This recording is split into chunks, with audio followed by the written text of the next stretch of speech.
Well Rooted is brought to you by Gerard and Associates CPAs. With locations throughout Los Angeles, Gerard and Associates has been guiding entrepreneurs and creatives towards realizing their dreams for over 20 years. Discover how they can support your vision at gerardcpa.com. Hey, it's Haneen. Welcome to another episode of Well Rooted. Today I am joined by Iraqi, Chaldean, Assyrian, comic, actor, writer, producer, Paul Elia. We're talking all about his brand new special, Good Son, as well as some of his experiences that led to that special and advice he has for other comics in the industry. This was actually one of the funniest episodes I've ever recorded. I can't wait for you guys to hear it. So without further ado, please welcome Paul Elia. Paul Elia, thank you for being here. Welcome to Well Rooted. Wow, thank you for having me. I'm really excited about this. I think comedians are my favorite guests. Really? Yeah. Is that rare? No. Okay. Comedians are fun. They're fun. You guys are not camera shy. It's usually, there's always a good story thrown in there too. So I'm excited for this. And I just watched your brand new special, A Good Son. Good Son. A Good Son. Okay, Good Son. Yeah, there we go. I just watched it. Love. And I have to say, your relationship with your parents is really at the heart of a lot of what you talk about on the special. So talk to me about what you discovered a good son to truly be. Well, first of all, thank you for watching it. Yeah, like getting people to watch stuff is sometimes so difficult because there's so many things out. Like people don't even watch the full special. They're just like, oh man, I've seen the clips. Yeah. And they'll like watch clips. Like I'm sure even with this podcast, you'll have like incredible guests. And they're like, oh my God, I saw it. Yeah, that clip. Yeah. And they'll be like, what was your favorite part? And they're like, the 30-second. The clip. Yeah. On Instagram. Wow. So, I really wanted to write something personal. And when I made a decision to just set a date. I was like, the date I'm going to shoot this is November 14th. I didn't really even have the idea yet. No way. I didn't know the title of this or what the center of the special was going to be until maybe 4 weeks before I shot it. Wow. Yeah. Okay. I think it just kind of came to me. And I was like, this show, because originally I was going to call it We Us.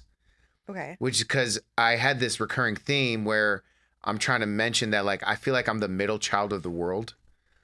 And I just want everyone to just be friends and be happy. Like even, different political beliefs, different religious beliefs, different ethnic backgrounds, different ways to look at the world. I'm like, I think we should look at what's gray and look at what we all have in common. So that was originally what I was planning on talking about. And then I just really started to get pulled into this other thing about being a good son. And a lot of it was because I found myself constantly lying to my mom. Relatable. I would lie to her because she'd be like, hey, where are you going on the weekends? Like, let's say it's Friday night.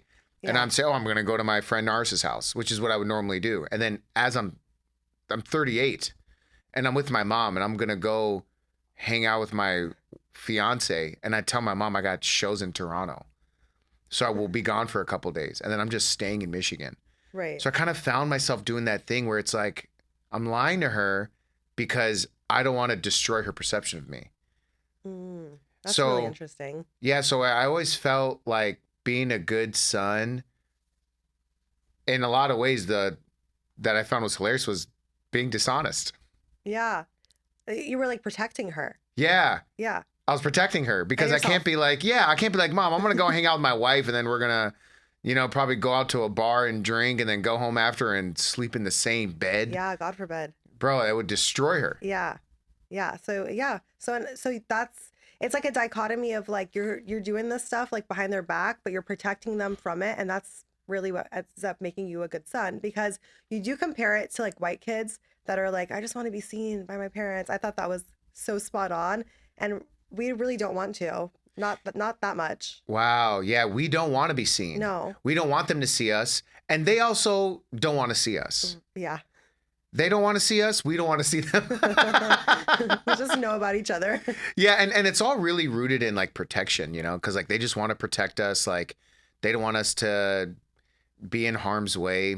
And always felt like telling her exactly what she needs to know. And she would also do that to me too. Like there's a lot of things going on in her life that she wouldn't tell me the full Right. thing. 100%. Did they watch this special? I don't know. Really? I got to ask her again. My mom Okay. said she saw some of it and then she said she fell asleep. Okay. So I made her tired. All right. I have to say, I was not asleep at all. I was on board. I was laughing. I actually was watching it and my son was next to me, which was hilarious because he was laughing too. So yeah, I definitely wasn't falling asleep, but you don't know if they watch this special, but usually if you tell jokes about your parents, do you run it past them or do you give them a preview? So I played some of Okay. the original version to her, the parts that she's in, Hmm. and I'm like, Mom, if there's anything I say that you don't like, tell me and I'm gonna take it out. Okay. I was like, if there's anything you don't like, I'm gonna take it out. And there was a few moments where I was like, I hope she's not like, take this out. Please don't say take this out. So I played some of it and then I put it in pieces so she could just see. So I didn't want her to watch the whole rough draft because she's gonna be like, why is the color so ugly? Right. And then I'm like, Mom, there's color correction. She goes, no, this looks terrible. Like, like she's gonna get Gonna sound find design. other things. Yeah. Yeah, she's get sound design or like if there's like notes on the screen, she's gonna be like, oh, there's letters. That's hilarious. So I was like, let me just play her the sections that she's in. So Right. I played her the most problematic one I thought of, like where I mentioned that I don't think my mom and dad love each other. Yeah. So I played her that, and then she saw that and she goes, no, yeah, it's true. But you know, but you're so right because typically we don't see our parents love each other. Like we don't know like it's not usually a romantic story. Your parents were in an arranged marriage, you mentioned. Mine were as well. There was nothing really romantic that started that marriage, right? Totally. And so you don't really grow up watching that necessarily. Yeah, play and that's out. why I was always so confused when I'd see like romantic movies and I would see like the guy get the girl and the guy run in the rain for the woman. I'm like, my dad would never run in the rain Yeah, it's like for anyone. anyone.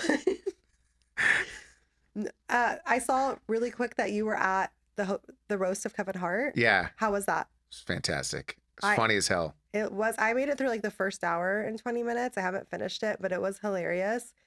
Have you ever thought about if there was a roast of Paul Elia, who would be up there, who you would not want up there? Who would I not? Honestly, I would love anyone who has some jokes to be up there. I don't discriminate. I love laughing at myself. I genuinely love it. I love when people do impressions of me. I have some friends that'll do an impression of me and it's just like this high pitched squeal laugh. Like they just act like I'm on Is drugs. that what your laugh is like? Yeah, because sometimes like when things are really funny, I'll just be like, I just like lose control of myself and I start to like move. And like my friends are like, this is Paul. And they start to do this like insane cracked out version of me. And it's so funny. And I love laughing at myself. I love when people make fun of me or when people clown me. It's so fun. And like, I just grew up in that environment where the lunch table and school was the funnest part of my day, was sitting at the lunch table and all of us just roasting each other. So I would do that for years. So I would say like anyone who has some funny stuff to say, I would welcome anything. Really? Anything? Anything. Because I think now this is a suggestion. Maybe it's a little off. I think your dad on your roast would be just based off of what you shared on your special. My dad roasting me? Yeah. Man, that would be great. Would that be great in front of everybody? Just That would having be your dad up fantastic. there? No one could do it like an immigrant dad. That would be fantastic. Amazing. I think he would be completely overwhelmed. I think he would have insane stage fright. And I think he would freeze under pressure. And he's going to need a translator. For sure. For sure. But we were speaking earlier about how you are the middle child. You have two older brothers, Yeah. one younger brother, 4 boys. Were you always the comedian in the family? Were you just always sort of trying to make sure everyone was okay and everyone was happy? It was a little bit of both. Okay. I think I found a lot of people really accepted me when I was funny. Like I was getting picked on a lot in school and it's for various reasons. It was like my size. I had really big glasses. I just looked very pickable. So to get out of it, I would just do impressions of my bullies, or I would do an impression of someone else, or I would just reenact some funny scene. And people really were drawn to that. And then I started to make friends just based on my impressions. Like people would knock on my door and my mom's like, hey, there's some people here for you. And then I'd go outside and it's like a big crew of kids, like maybe 12 kids. And they're like, hey, do your impression of James. And James, like this big, intimidating, like bully. And then I would do my impression of him and they'd just be like, man, that's so funny. He'd still beat me up, but Okay. yeah. He's At like, least he yeah. laughed first. Yeah, he laughed. Yeah. He's like, that was funny, man. Yeah. All right, now I'm going to beat your ass. I'm like, okay. Hilarious. I mean, you bought yourself some time. Bought myself some Yeah, time. you bought yourself some time. But what do you think? I mean, just going off of impressions, what do you think President Trump would say if he found out that an Iraqi comedian does the best impression of him? Iraqi comedian doing an impression of me. I'd probably say I'm very flattered. Flattered because we don't hear about Iraq. We don't hear about them, although they're in the World Cup. They're in the World Cup. They're going to lose. They're going to lose very quickly, but I'm actually pretty impressed. I thought he was Italian. You do pass for Italian. Yeah, I get that all the time. That's like, is that the thing you're most like mistaken for? Is Italian? Yeah, people think I'm either Italian or I'm someone else. Like who? I don't know. Like people sometimes will say I look like some celebrities, and then other times people just be like, yo, you look like my friend Dave. Okay. And then I'm like, all right. And then they're like, yo, I got to show you a photo. And then they'll just search. And, you know, it's hard to find photos of David's. Right. Okay. So there's on their phone just like looking, and I just have to wait. Wait for them to find the right Dave. And then they're like this. Oh, here it is. And then it's like the ugliest person. Or sometimes just like a really old guy. And then, or it's like some guy that kind of looks like me. And then I'm like, oh man, that's crazy. And then they're like, all right, well, my train's gone now. This happens a lot in New York. I get stopped. Okay. Because like other random Italian people I look like. Or people say I look like the Punisher. Who is that? John Bernthal. People say I look like him. I'll Google him. And then people say I look like the guy from Mindy Kaling's show. Yes. What's his name? Baldoni? Yes. People say I look like him. Yeah, the doctor. He's hot. Yeah. He's hot. He was the guy in the show. Yeah, so I'm like, thank you. Thank you. You could, yeah. Next thing you know, you're cast in a new Mindy Kaling series. Yeah, or like the love interest. Yeah, that's what I'm saying. That I'll do anything. Yeah. And I also have had people recognize me, and then as they get close, they realize I'm not who they think I am, and then they'll just unrecognize me. That's insane. Like they'll come ready with a photo or with the phone. They're ready. And then as they get close, they just like kind of turn away and this happens so often that you already know what it is as you see it happening. Yeah. You do have, because you've been in so many things that I don't think people understand how many things you've been in until they research you for a podcast, that it's like, oh, I have seen him so many times actually. Yeah. I'd be around. You'd be around. I'd be around, player. Yeah. Another theme, another topic that you mention a lot in your special are your roots. Yes. Chaldean, Assyrian. You are my first Chaldean Assyrian guest. My last guest right before you was Iraqi, but Iraqi. Who was it? It was a friend of mine. Her name is Layla. She actually founded a tech company to help detect mines in Iraq. Wow. Yeah. She's like a mom of four. Like she's amazing. Yeah. But today we have Iraqi Elia. women, bro. Iraqi women. That's like, talk about building systems that serve our people. Like, I love that. And it kind of goes hand in hand with like, even like what you're doing when you're writing and producing and creating a space for our stories that didn't exist before. And I would say you're probably the most notable Chaldean Assyrian we have in Hollywood. Yeah. I'm really blessed. I think it's been a journey. I think honestly, I've been even struggling to even understand my own identity for a long time, which I mentioned in the special because I didn't even know Chaldeans were Assyrians. I had no idea until I was like 30 years old. Wow. And it's like this whole other thing in my life. So it's kind of like when Egyptians kind of find out that they're technically not Arab. And they're They're they're just not? like, yeah, they're like, wait, we're not technically Arab. Okay. So it's like this thing of, you know what I mean? They're like, well, Yeah. it's not technically considered. Cause I made a video about how I said that Egyptians, they say Leben instead of Halib. Oh, yeah.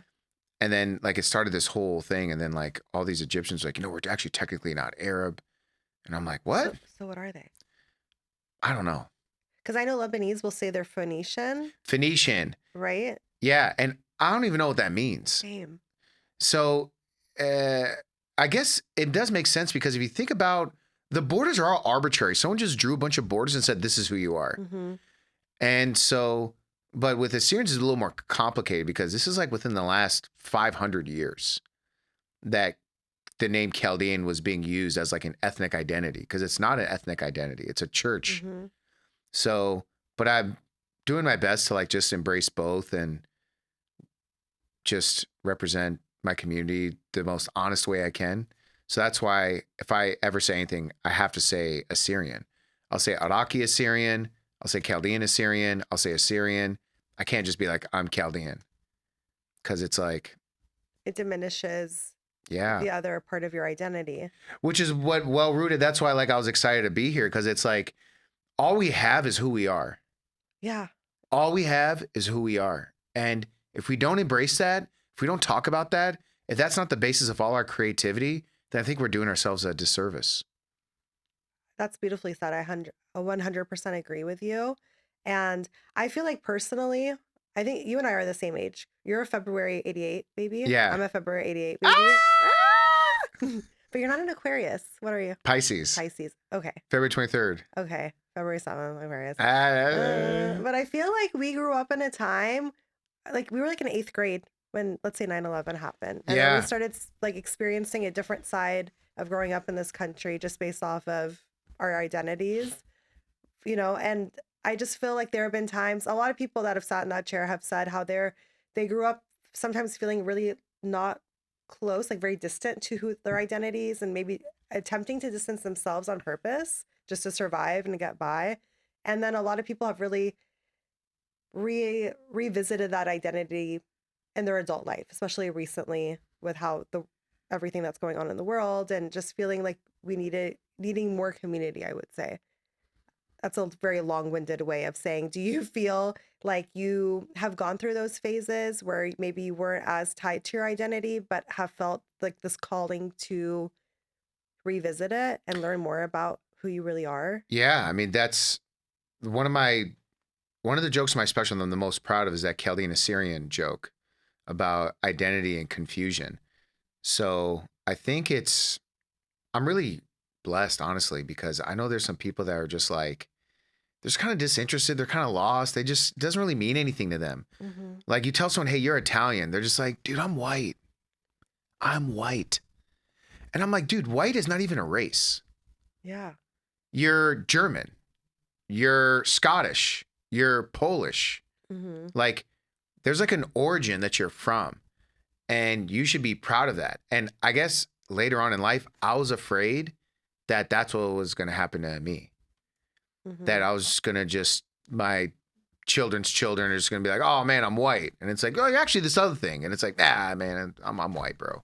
Yeah. And I think they do it subtly with the census. Why don't they have Arab? Why don't they have Assyrian? Why don't they have other denominations and groups in these questions? Why is it only 5? Why are they trying to just label just 5, which is black, white, Latino, Native American, indigenous, and then other?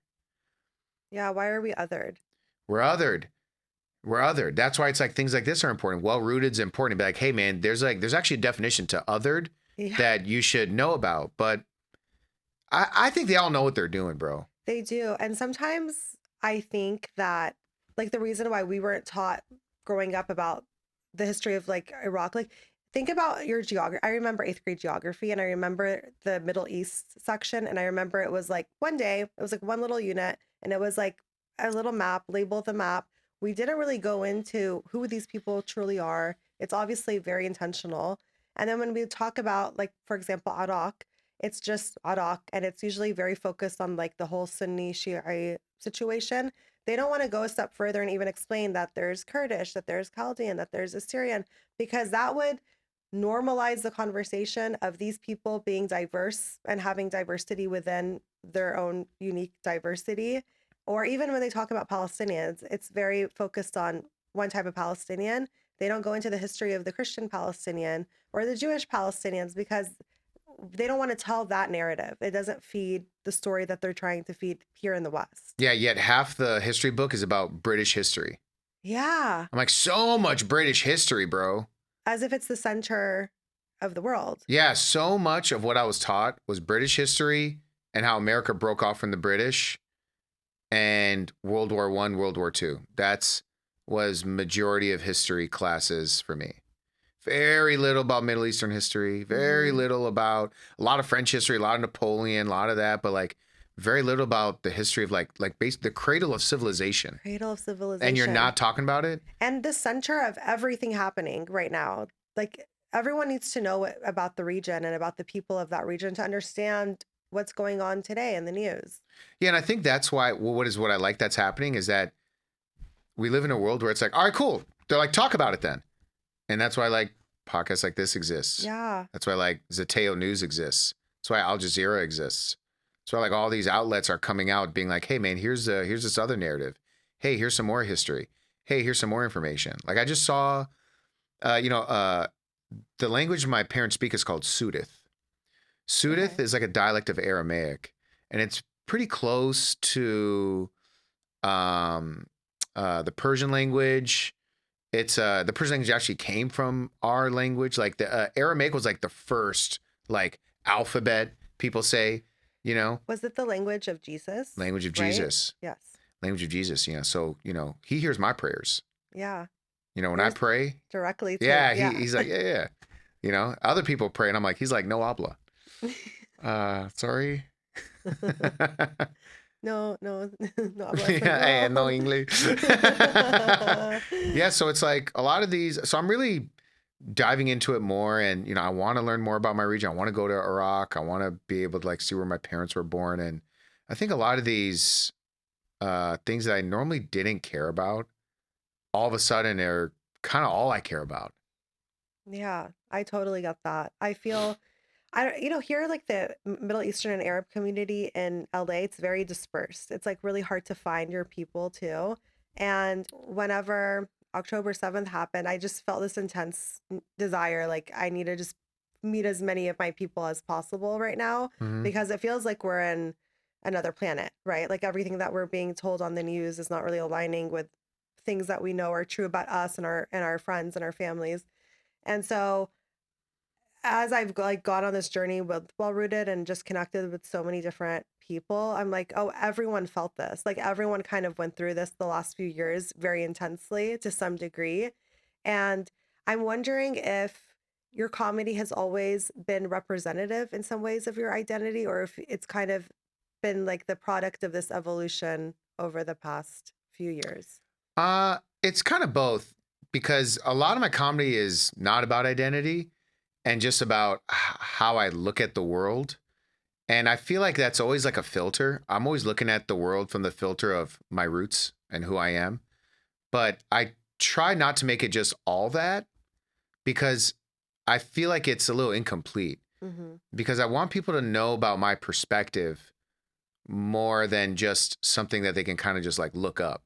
And like my perspective, a lot of it is rooted on like my family and like how I grew up. So a lot of the stories that I tell, a lot of them, like my favorite stories are all about my family or have my family involved in some regard. They're always there.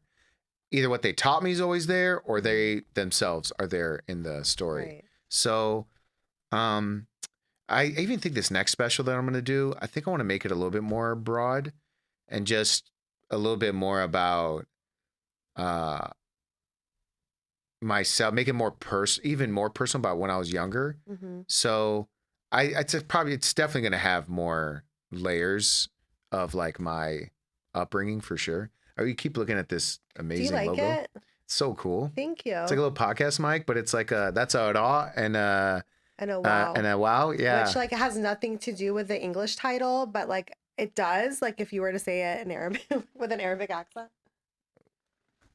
Wow, well, raw, rooted. So it's like the W and the R, but it looks like a mic. Yeah. Man, that's cool. You know what? Because you have like someone was like, you have to have something that tells the audience like it's Middle Eastern or Arab or, you know, in some way. But I'm like, what am I supposed to do? I'm not going to put like a freaking flag. You know, like I was like, I don't. I actually tried that. And they're like, no. Yeah. Can't No, do this that. is cool. Thank you. I appreciate that. I'm curious as to what your parents' reaction was when you went into comedy or decided to go into comedy and acting. Because you initially began with acting, correct? And then went into comedy? Yeah, so their initial reaction was my mom wasn't supportive or unsupportive. She was pretty neutral. Okay. But the only thing she would say is that, like, as an example, I'd be working at my mom's beer and wine store. We had a beer and wine store in Detroit. And my mom would see me at the cash register, like, reading a script. And then I would just tell her everything. I'm like, Mom, there's this short film I'm going to do, Mom. There's this thing. And like, I was so excited to tell her. And I really wanted her to like also get excited. And then she would just be like, I don't understand why you're so obsessed with this shit. She goes, all you talk about is acting. All you talk about is acting. You're like, acting this, acting. You're talking about it so much. So really her only comment is just like, man, you're obsessed. She goes, honestly, this is not normal. She's like, I've never heard anyone more obsessed about something than you are about acting. And I'm like, Mom, I just love it. I keep thinking about it. I keep doing this. And like every chance I got, I would always call her and I'd be like, Mom, because, you know, she's working at the store like 12 hours a day, every day. Mm-hmm. My mom was working at a beer and wine store every single day. My dad was disabled. He wasn't really able to work. And then he tried to contribute the best way that he can. No one can run a business like the owner. So my mom basically took this like, you know, patriarchal role in our house, was like, I'm going to go to work every day. And that paid for our college, paid for our school. So my mom basically was putting in hours, and every chance I would call my mom, I'd be like, Mom, I'm on set, I'm doing this thing. And then she'd be like, oh my God, bro. She goes, you're so obsessed with this shit. So she, when I ended up getting like my first professional, like really professional job, I wasn't as an actor, I was a stand-in for an actor. Mm-hmm. It was a show called Detroit 187. And I was a stand-in for Michael Imperioli, who plays Christopher from The Sopranos. So I was standing in for him, and they ended up giving me a role in the last episode. It was my first TV role ever. So it was like a big, I mean, my line was very short. Well, that's exciting. Yeah. My line was, Agent Harkins, there's a tunnel in the basement. So maybe you recognize my work? I mean, I love it. I'm sure it's great. It was like very small, but like I basically proved to my mom, like, Mom, look, I can get on this box, like this thing that we used to watch, and we see all these actors. I'm also there now. So like, I think she eventually was just like, bro, this guy's so obsessed. He's not going to stop. He was so relentless. Whether I support him or not, he's just going to hate me if I don't support him. So I feel like she's like, I have no choice. Like I pretty much gave her no choice. I was like, if you don't support me, it's going to destroy my life. Spoken like a true like Middle Eastern son, like yeah. Need my mom's approval. Yeah, so you know, I ended up coming to LA. They weren't. I mean, she's told me to quit, and she's encouraged me to quit. Like even now, like my dad's a little like older, and like he's in his 80s, so he's like, you know, not as sharp as he used to be. Like he still's like, you know, you could still work with your brother. And then I'm just like, all right, cool. Well, I'm gonna go do Little Caesars Arena tonight. Yeah. You guys want to come? Yeah. They're like, no, I don't. I'm like, all right. I'm sure it's really hard for them to wrap their brains around that, considering they're immigrants. We both know how hard immigrants work. Like, it's like they're just based on like their whole life is like based on survival and just setting up a whole new life here. Obviously wanting the best for their kids, but to them, the best is always a degree, as you've mentioned as well.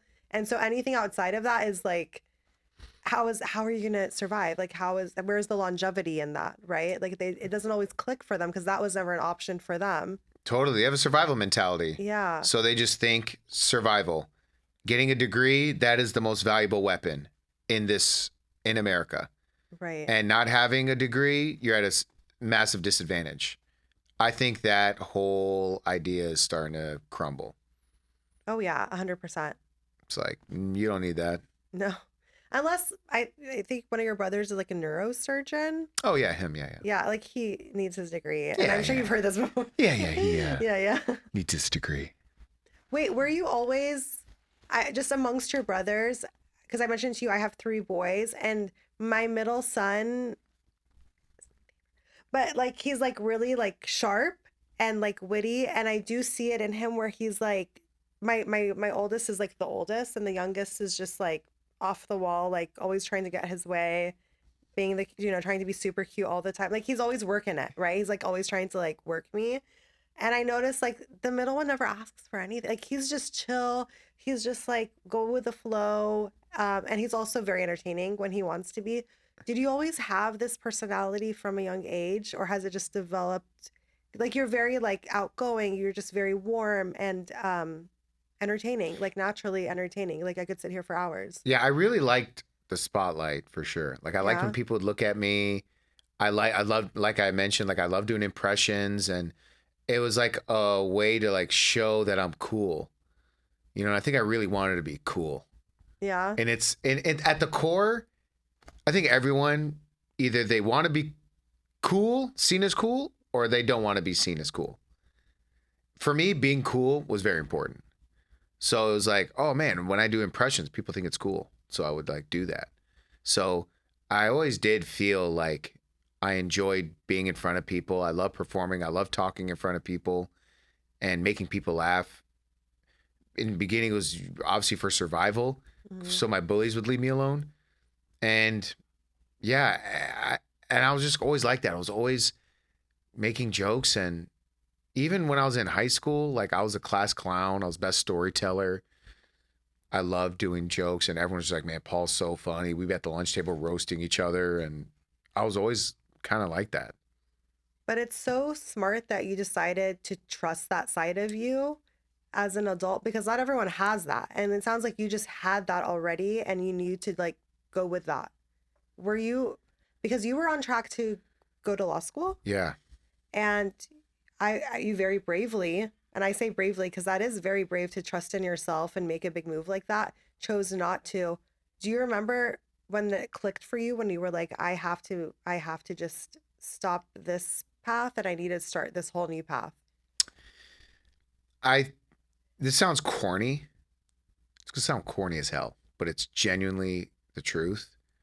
The first time I saw myself on camera, like act in a thing, I really felt like I had to perfect it. I was like, I have to be better at this. This is what I want to dedicate my life to. I'm going to be so good at what this is that I'm going to be the best. So I kind of just didn't look back after that. And everything else I did was to help service that. Like when I was in college, like, yeah, let me just get a degree, and then, I'm going to keep doing this though. So I would relentlessly like act by myself. I would do like scenes, and I would like read plays, and then I minored in theater in college. Like basically I was trying to balance both things. Be a good son, which is get my degree, and then also do what I want. Yeah. Yeah. So it was pretty early when I was just hooked. That's great to kind of know, just you have like such a strong sense of what you wanted to do from a young age. Yeah. I mean, I've had a few, like my first love, like the first time I felt like that was with sports, with basketball. Like I probably could have been in the NBA if I was better. Yeah. Yeah, but I wasn't. If you were better. Yeah. Yeah. Kind of got to be good. Yeah, you got to be good at it. That's what they see. Yeah, and I'm like, but I'm nice. But I'm nice. I'm cool. And I like it. Hey, I'm cool. I was like, I can make everyone laugh. We're gonna hang out. Give me Jersey. They should have a position for you where you can do that. Yeah, honestly, Team morale. I should just be vibes. Yeah. Like put me on the court and let me just like fuck around a little bit. Like, why does everyone want to win so bad? Everyone's like, no, you got to score, and it's like, bro, let me just like. And then they're all upset after, like throwing little tantrums. You could be there to like lighten the mood. Lighten the mood. Look, people are paying money to watch a game. Yeah. Right? So why wouldn't they want to see vibes? Like, if the Toronto Raptors drafted Drake to play on the team, I think every game would be sold out. 100%. Every game would be sold out, and people couldn't wait for Drake to get on the court. And what do you care about? Points? I don't care about points. I just want people to have fun. I just want people to have fun. Yeah. I want people to have fun. Also, like the t-shirt cannon people, they always shoot it to like the people at top. Shoot at the front row. Let it hit someone in the chest. They paid a lot of money to be there. Yeah, get they deserve a shirt. Yeah, they need their money for sure. Give them a shirt. For sure. Speaking of Drake, did you hear about his new album? I'm about to finish it. I'm going to finish it. But yeah, I heard, I'm sure you heard the thing about the DJ. Khaled. Yeah, he called him out. Yeah, beautiful. Beautiful. I mean, I'm glad somebody did. Everyone's like, well, what was Drake doing for Palestine? I'm like, this. Yeah, Mo did in his special. Mo did it very beautifully with how he started his special with Fuck DJ Khaled. Yeah. Well, I mean, you can't go wrong with Mo. But as far as like hip hop, right? Like all this beefing back and forth, I'm glad somebody took a shot at DJ Khaled. Yeah. It's kind of lousy to like just not speak up for your own people. Like it's just, I don't know. Well, it's kind of like that thing of like, no, I'm white. Yeah. You know? And it's like, he's just like, it's like, are you Palestinian? He goes, no, I'm rich. Yeah. Oh, that's what it is. He's like exempt from like having to participate in being Palestinian. Yeah, because he bought himself out. He cashed the Palestinian check. And he goes, cool, I'm done. So it's like, you're asking him to stand up for something that he already deposited. He's like, bro, I'm done. You know? Yeah, I think you're right. Yeah. And it's like, cool, that's why you're still rapping about what you got. Yeah. But I like to see you rap about who you are. Oh, wait, you forgot. Bitch. Wow. Bars. Yeah. Yeah. Drake should sample that. Yeah, Drake. Driz. Hi, Driz. I think you beat Kendrick, by the way. Yeah. Anyway. Yeah, sure did. You know what I thought of when you were talking about wanting to be cool? I thought of like Jeff Bezos and how there's like you are cool and you're like contributing to culture, right? Like through your art and through comedy. That to me is very cool. But there's a really big difference between already being culturally relevant and then trying to buy your way into culture. And so I'm wondering, as someone who's been in the industry for a minute, do you think that people can and do buy their way into culture? There's like a good version and a bad version of it where like people are like culture vultures to their own culture. And they're basically like, hey, I'm this now. But also I'm like, man, don't be afraid of it. And it's fine. If you're doing it for your own gain, honestly, I just pray that you'll walk away with some sort of pride. Yeah. Even if something starts off as like, I'm just going to bite off my own culture and people are playing the culture card because they think it can help their career. I'm like, listen, I hope it leads you to some truth. So I kind of don't knock that. And that's not a popular take. A lot of people are like, no, man, fuck that. These people are like, where were you? How come you weren't protesting with us? How come you weren't doing this? Now you want to hang up a banner? And it's like, listen, bro, God has a plan for everybody. Let them walk their path. I just pray that it leads them to the truth and they feel and honestly, they realize what they did was sinful. You know? Yeah, I hope those people realize that too. Yeah. I guess that's all we can say. That's all we can say, man. You know, it's like, I think every fruit ripens on its own schedule. And it's a good metaphor. Yeah, you know, and I feel like you can't force it. You can't force it. So you just kind of have to really trust it. And I think some people, the truth comes to them much later in life, like me. So I think I come at it from a different point of view because I'm someone who kind of didn't really know who he was until like very recently. Like I just learned how to answer the question, who are you? So who are you? I'm Paul Elia. I'm an Iraqi Assyrian. And I am Chaldean Catholic. Period. Yeah. And I also believe that I don't believe one religion is right. I think every religion has a point. I think they all have truth to them. Yeah. And I also don't eat pork because, you know, what if I'm wrong? Really? I think that, yeah. You really do have that thought process where you're like, I could be wrong? Like 2 of the 3 major religions don't eat pork. Right. So if I'm playing like Heaven DraftKings, Mm-hmm. Mm-hmm. I'm going to bet no pork. Okay. That 2 makes out of 3 sense. odds. Yeah. And Good then point. what's going to happen? Like, let's say, I go to heaven and it's like, hey, Christianity's right. Hey, you could have had pork. I'm like, all right, man. Honestly, I was cool without it. You're like, I'm in shape, I'm in so. shape. I'm good. Also, it was kind of nasty. Bacon bits are gross. And then, Yeah. so imagine if like, they're like, actually, Islam is right. I'll be like, well, you saw me take the pepperoni off. Yeah. And then, And you're good. yeah, they're like, you're good. I'm like, yo, sorry, Kid Rock. And then I'm going to live my life. I love that. That's really great logic. Yeah, yeah. I think people should just base their lives off of that exact logic. Like, hey, just focus on 2 out of the 3. Like every situation, we'll just look at 2 out of the 3. Yeah. And I'm like, all right, see. It's a numbers game. Yeah. Mm-hmm. It's a numbers game. On. Like now that you have a better sense of your identity, and I want to ask you, there's like, our stories aren't typically told. Like we talked about this earlier, as Middle Easterners or Arabs, our stories aren't really told in mainstream media through our own point of view or our words. It's usually told in a way that can serve a specific narrative. But then when we have people like you and Mohammed and Rami Youssef and Bassem Youssef who are able to write your own narrative and share that with the world, what is that like? What are you hoping you see that influence? I'm hoping it influences people to see the difference. I'm hoping that, and I think people can clearly see it. Like when you go on X and you see the Islamophobia and you see how they talk about Arabs, it's almost cartoonish. Mm-hmm. It's hilarious. But what people are forgetting is that this was normal 20 years ago. Yeah. 20 years ago, the news was that. Like you see like someone put a entire burqa on the Statue of Liberty. Like, and people back then would be like, yeah, that's what they're trying to do.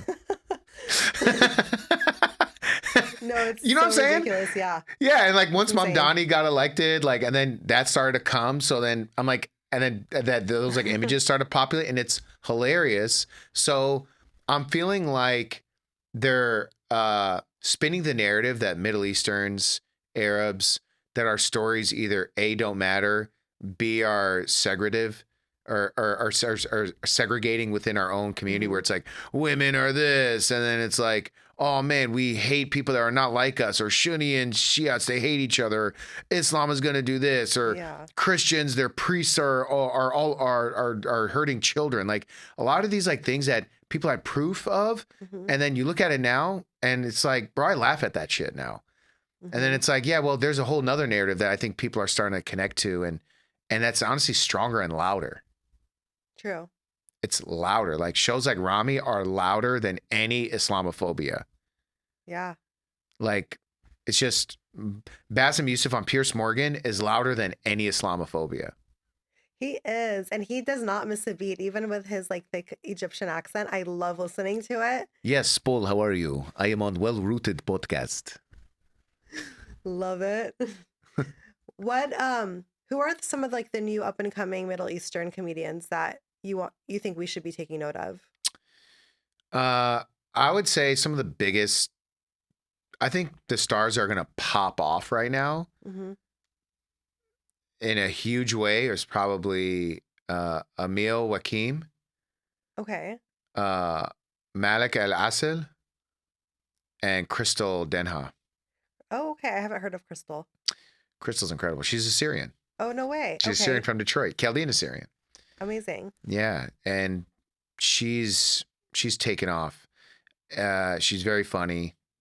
I love her so much. She's so sweet, very motherly to everybody. Like if she doesn't even know you, she'll be like, "Hey, let me buy you some food. Are you hungry?" She's that type of person. She helped plan my engagement. That's so sweet. So sweet. She bought balloons. She got a cake. She did all this for me and my wife, and I'll never forget that. It was like such a selfless act. So, yeah.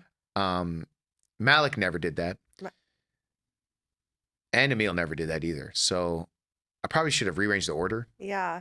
Or maybe, I don't know, just put them on standby for like a baby shower in the future. Yeah, Maybe they'll step up. maybe they step up. Hopefully, Yeah. I doubt it. Yeah. I lost faith in them, but Crystal's awesome. We love Crystal. And congrats on getting married. Your wife is like stunning and she's Yeah, an oral surgeon. How are you just like surrounded by surgeons and doctors and like, I don't know. but you're set. Like you don't have to worry about anything. Like, Surgeons have took care of me my whole life. yeah. My brother's taken care of me a lot and like really looked out for me. Man, I also got to mention this. Like, I would not be where I am if it wasn't for my family, because it was really hard doing a lot of this. And even though they didn't support me, like, as an example, I would talk to my mom and she'd be like, Habibi, I'm just so heartbroken that somebody like you working so hard that you are where you are. You have a roommate, you don't have wife, you have nothing, and you are trying to make people laugh. Anyway, check your Venmo. Oh. And I'm like, oh, $800. And I'm like, shit. I'm like, yeah, mom, you're right. I'm so dumb, I'm like, hey, talk to you next month. And it's like they definitely like supported me when I needed it. And I felt like a part of me felt ashamed of that. I didn't want to like talk about that because I was like, no, man, I don't want to fuck with my narrative. I want people to look at me and be like, no, man, you did it all on your own. But it's like the reality is man, they helped me out. Not a lot, Yeah. but it's like there were some moments where I was like, man, I have $8 in my account and I'm living in a 1-bedroom apartment with a white rapper named Scripture. Okay. Yeah. And you survived that. Yeah. Yeah. Who was also an atheist. Okay. And his name was Scripture. That's like, have you ever written about that in any of your comedy sets? I probably should. The material just comes to you, huh? Yeah. And I'm just like, so you don't even believe in you? Yeah. That's hilarious. Yeah. But I still talk to him. You do? Yeah, Scripture's cool. Okay, I love that. Yeah. Hey. Shout out Scripture. Hi, Scripture. Hey. But I love that you do share that because that's really what Middle Eastern families are all about. Like, even if they don't agree with every decision you're making, they're not going to leave you hanging. Like, I just could never really see that. Yeah, they wouldn't leave me hanging. I mean, every time I asked them for help, I felt like I was losing their respect. So that's why a part of me was like, I can't ask them for help anymore. I can't ask them to help. I got to do it on my own. And I'm glad I did because it forced me to like hustle so hard. I was like, I'm going to work a catering job. After the catering job, I go do stand-up. After stand-up, I go work at a nightclub. I work at a nightclub. I get home, work another catering job, do work on set, help produce someone's thing, write for somebody, ghostwrite jokes. Like I had like 10 jobs at once and I was hustling so hard doing whatever I could. And that was actually, at the end of the day, I was so tired, but I was like, man, I made it. I was able to do it. I made it by another month. Another month I did it and I didn't ask for their help. So made me happy. That's amazing. That's really, really amazing to hear. What is your advice to young comics and actors that are trying to make it as well? The best advice I would give them is really nurture your relationship with your faith. I think it's very hard to do it without any faith. It's very difficult. I really feel for the Scientologists. It's a hard life. It must be. Yeah, you got to dress up as a movie theater usher.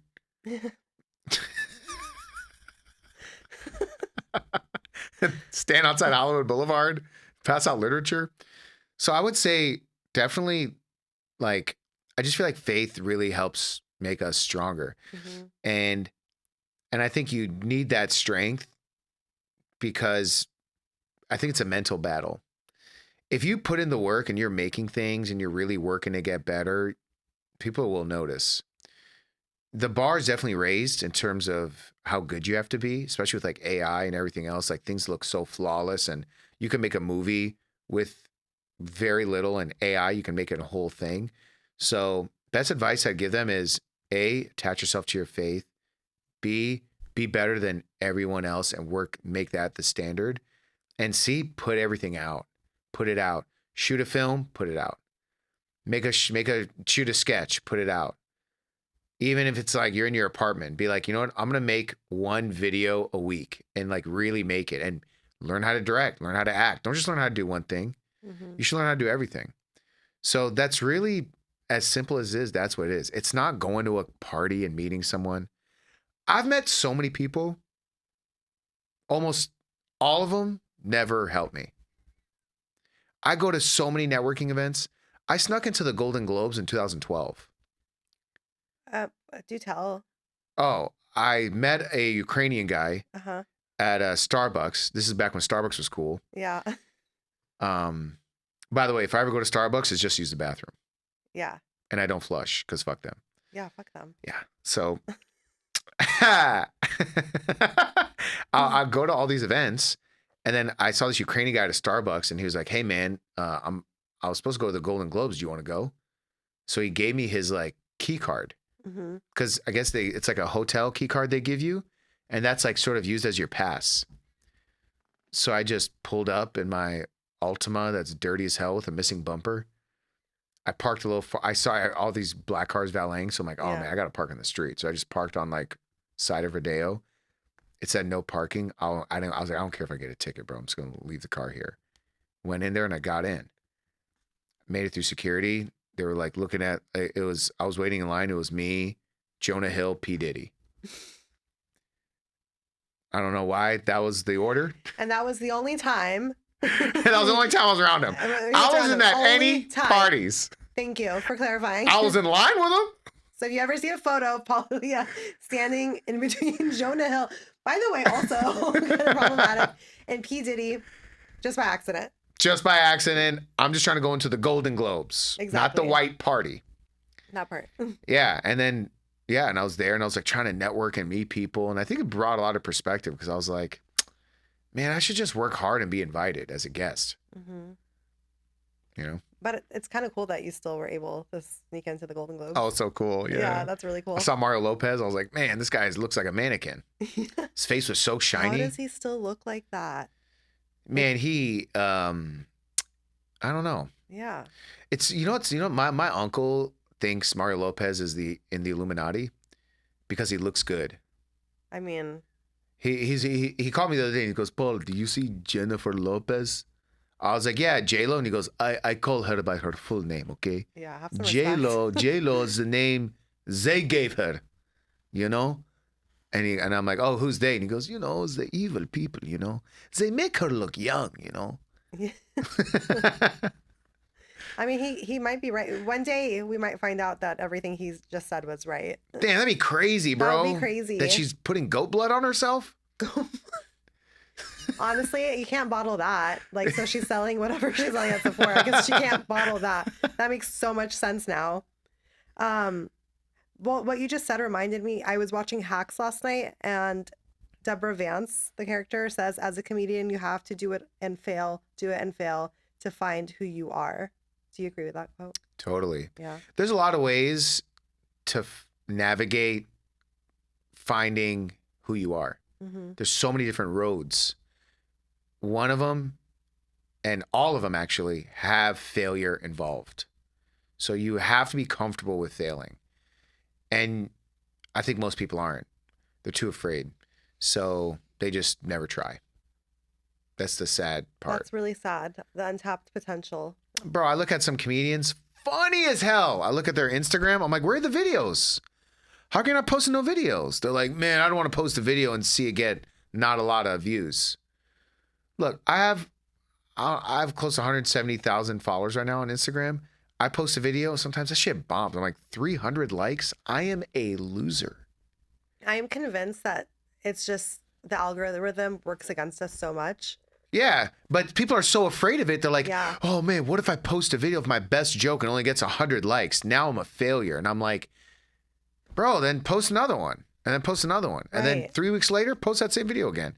But okay, that's actually a really good piece of advice. Yeah, the failure is just too much. Yeah. And some people are afraid of being seen. They're afraid of actually being seen online. We're going to do a quick little game.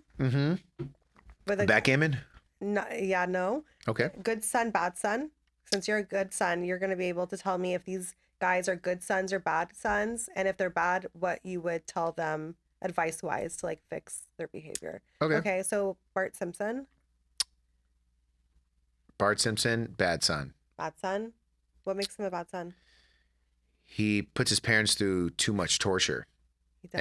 and too many pranks, and he needs to spend more time with his family and less time skateboarding. Really good advice. Yeah. Okay. Do you know the Brooklyn Beckham story? No. Okay, so just to make it short, Brooklyn Beckham is David and Victoria Beckham's son. He married a billionaire's daughter. Ever since, started acting really weird towards his family, and then a few months ago went online and just like went in on his parents publicly on Instagram, like especially on his mom. It was really nasty, and they all unfollow each other now. And they're like deranged, like they don't speak. So Awful son. awful. Next level, sin. Right? Like, could you imagine ever like publicly? Yeah, these people completely lost the battle with reality Yeah, and 100%. morality. And It's like your parents, your mother, they brought you into this world. mhm. And it's like, if you don't agree with them, then you should sit down and talk to them and understand them. Like, you don't just like throw it out and lash them online and destroy them and just torch the whole thing. Like that's very selfish, actually. Yeah, Even if they're wrong, it's selfish. It's like, well, who are you doing that for? You doing that for you? How do you feel? You feel good? yeah, It's sad. super sad. I hate this guy. I hate him too, and that's Yeah. really all I know about him because of that. Prince Harry, That's hard. it's hard. That's hard. I would say, I do believe he loves his family, so I'd say good son. Yeah, But he has disgraced his family, I believe. yeah. Two things can be true at the same time. Yeah, I think his family didn't accept him. Mm, I think his family was like, listen, we accept you. However you decide to move, like we're with you. If they would have accepted him, I think it would have been a lot different. But because they didn't accept him, they made the blowout even bigger because they're under microscope for every move they do. yeah. I feel like it depends on what parent you ask. I feel like Princess Diana would have said great son. Prince Diana would have said great son. Dad, not so much maybe right now. Yeah. Seems like a great husband though. Yeah, he's still with Megan, right? Yeah. Yeah. Yeah. Hey. Okay. My favorite. Okay, Barron Trump. Barron Trump's a good son. He seems like a good son. Yeah, he doesn't talk much. Yeah. You know, and I think he knows his lane. And I think if he has nothing good to say, he says nothing. Yeah. So I appreciate his silence. And I think he shows up to the events and he's like, listen, bro, I'm standing by my family. But he's never made like any public statements. I don't think he's spoken a word yet. Yeah. I think you're right. I haven't seen him speak. And one time I saw a cord attached to his leg. So I think he's created by Waymo Oh. and he's really a robot. Oh. Yeah. But then I say this and then people are like, stop, you're crazy. He's a human being. And then I'm like, man, whatever. Whatever. Honestly, nothing. I don't put anything past anyone these days. Waymo Trump. Waymo Trump. It's a thing. Okay. We always wrap up with what does it mean to be well rooted to you? Being well rooted is knowing who you are and sticking to it. There's a lot of people who know who they are, yet they run away from it.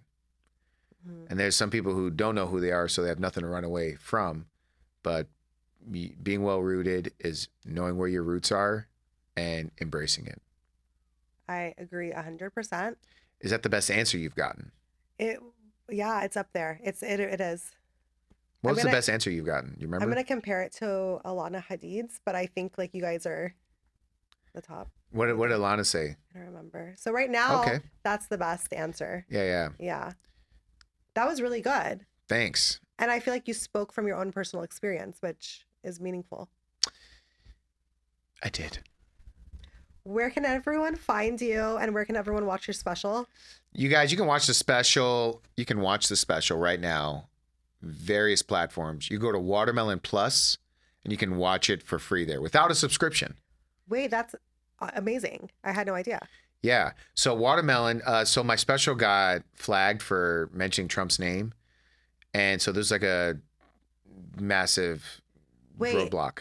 that special is flagged for mentioning Trump's name. Yeah, because I tried to run Google ads, Okay. and then all my ads were flagged because I mentioned Trump's name. Oh, You can't okay, mention any okay. political figures if you're going to run an ad. Okay, okay. So I didn't know comedy specials weren't exempt. So I was Okay. like, oh, I'm a comedian, though. They're like, nope, even if Yeah. satirical, you can't run a Google ad and mention Trump. So they wanted me to bleep Trump's name. And I didn't do it. And they said, or you got to apply for election certification, which would have made my entire YouTube channel. The reason why I resisted against that is because it would have made it like a political channel. And it's like, so anyway, Watermelon Plus, Watermelon Pictures were so sweet enough to like pick up the special, and they put it on their platform for free.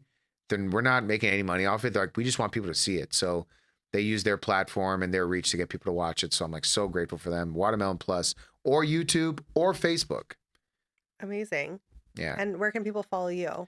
Paul Elia, Elia comedy everywhere. Thank you for being here. This was so fun. This is great. I'm glad we did this. Yay.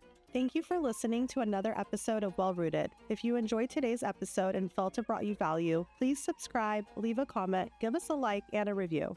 This episode of Well Rooted has been brought to you by Chaldean and Associates CPAs. With locations across all of Los Angeles, Chaldean and Associates has been helping entrepreneurs and creatives make their dreams come true for over 2 decades. Go to gerardcpa.com to learn more. This is Haneen, and we are all well rooted.